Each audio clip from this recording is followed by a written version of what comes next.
কয়েক দিনের হামলা পাল্টা হামলার পর যুদ্ধবিরতিতে সম্মত হলেও এ বিরতির কয়েক ঘন্টার মধ্যেই ফের উত্তেজনা দেখা দিয়েছে। যুদ্ধবিরতির পরও ফের গোলাগুলি শুরু করেছে পাকিস্তান।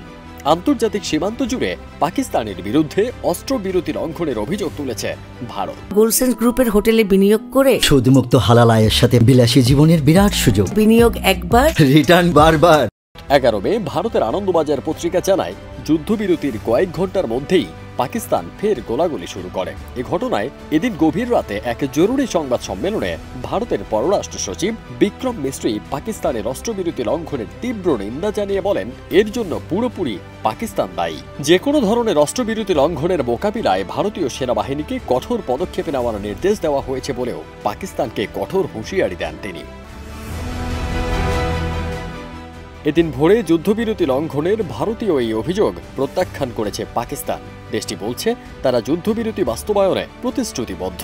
এর আগেই ভারত পাকিস্তানের বিরুদ্ধে যুদ্ধবিরতি লঙ্ঘনের অভিযোগ তুলে পাল্টা হামলার কথা জানায়। অন্যদিকে শ্রীনগরের মানুষ সকাল ও বিকেলে বিকট বিস্ফোরণ শুনেছেন বলে জানিয়েছেন তারা। এক সাংবাদিক বলেন, আকাশে কিছু উঠতে দেখেছি, তবে সেটা মিসাইল না আকাশ প্রতিরক্ষা বোঝা যায়নি। একই ধরনের বিস্ফোরণের শব্দ শোনা যাচ্ছে বারামুল্লা এবং জম্মুতে।